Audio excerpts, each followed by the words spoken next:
सिन्नर या ठिकाणी आई संस्थेच्या टीमच्या वतीनं आई संस्थेच्या पदाधिकाऱ्यांकडून तालुका दौरा काढण्यात आला आहे।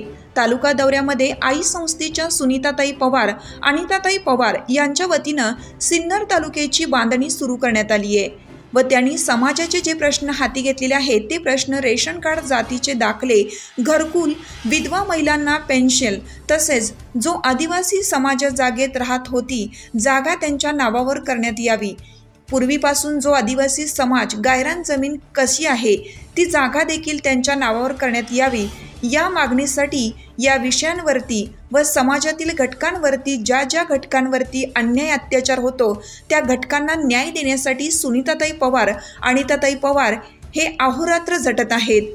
त्यांच्या या कार्याला आई संस्थेच्या संपूर्ण टीमच्या वतीनं शुभेच्छा देण्यात येत आहेत व समाजाचे जे प्रश्न त्यांनी हाती घेतलेले आहेत तेच प्रश्न ते मार्गी लावतील हा निर्धार त्यांनी घेतलेला आहे। या त्यांच्या कार्याला संपूर्ण आई संस्थेच्या पदाधिकाऱ्यांकडून त्यांना मानाचा जय आदिवासी, जय भीम, जय संविधान। आज आपल्या ठिकाणी एक आदिवासी समाजाचे महिला मंडळ आपल्यासोबत आहे आणि आम्ही आलेलो आहे आई संस्थेवरून। आई संस्थेचे स्थापक अमिल भोसले आणि आई संस्थेचे उपाध्यक्ष वंदनाताई संस्कारे, अध्यक्ष संगीताताई कडाळे। आज या ठिकाणी सुनीता पवार आपल्या सोबत आहे आणि हे समस्त आदिवासी समाजाचे पूर्वीपासून राहतात। त्यांच्याकडे नाही आधार कार्ड, ना रेशन कार्ड, ना घरकुल, ना इथे काय पाण्याची सोय, ना लाईटची सोय, ना घरकुल, ना यांच्याकडे जागा आहे ना काही आहे। आजपर्यंत इथे पर्यंत कुणी आलं नाही यांच्यापर्यंत आजपर्यंत। सांगा ही तुमची समस्या काय? आम्हाला पाणी नाहीये, घरकुल नाहीये, घर नाही, दार नाही, काही नाही, वावत आलं तर सारे जात्या नदीला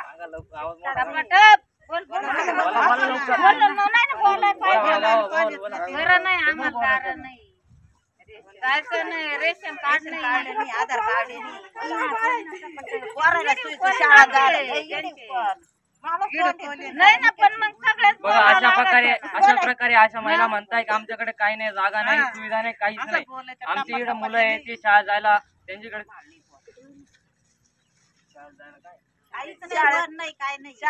पण नाही, त्यांच्याकडे काहीच नाही।